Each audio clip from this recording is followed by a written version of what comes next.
Now, US President Donald Trump has the world's attention, from his economic and immigration policies to his Twitter feed and world travels. But few people outside the US have faith in Trump's leadership. That's according to a study by the Pew Research Center. Now, the survey conducted in 37 countries shows Trump is the least trusted world leader when compared with politicians such as Germany's Angela Merkel and Russia's Vladimir Putin. Only an average of 22% have confidence in the US president. 32 of the countries and 71% of the people polled disagree with Trump's withdrawal from the Paris Climate Accord. The same goes for Trump's plans to withdraw from major trade deals. Globally, 72% disapprove of his plans. The strongest opposition comes from Europe, with an average of 77%. So, how does Trump's popularity affect the US economy? Let's find out now with Jeffrey Tucker, Director of Content of the Foundation for Economic Education, and he joins me from Atlanta in Georgia. Jeffrey, welcome back to Money Talks. Let's start with this survey. Do you think the perceptions of a leader's character can affect investment decisions?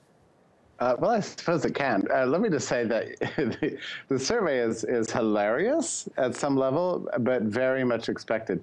What's funny about it from an American point of view is that, of course, all of Trump's supporters will love this. You know, the idea that Europe doesn't like him, you know, is something that sadly will be welcomed by most of Trump's supporters. That's just sort of the contrarian nature of his political movement. Absolutely. You know, it kind of feeds into his narrative, doesn't it?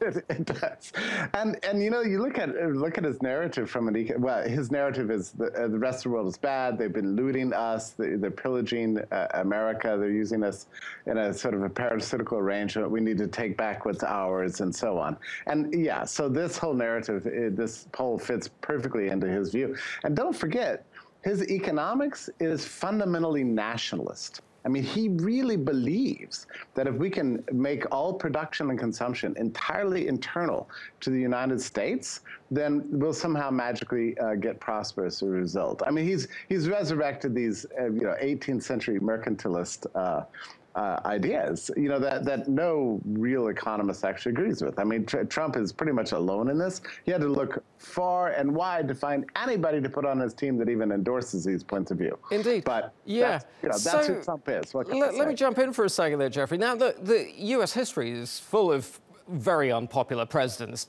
Two that spring to my mind, Nixon, George W. Bush. They weren't particularly popular. But does that popularity get in the way of their handling of the economy?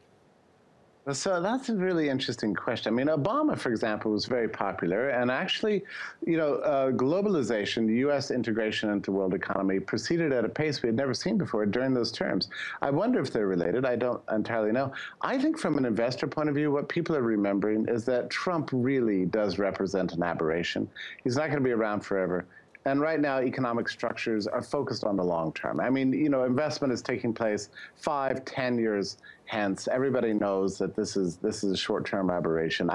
And it's not even clear to what extent Trump's really going to have that big of an impact on policy. I must say, a lot of people overestimated the good he would do or the evil he would do. Mostly, what we're getting out of the Trump presidency so far is a lot of midnight tweets. Indeed. Jeffrey Tucker in Atlanta, Georgia, thank you ever so much.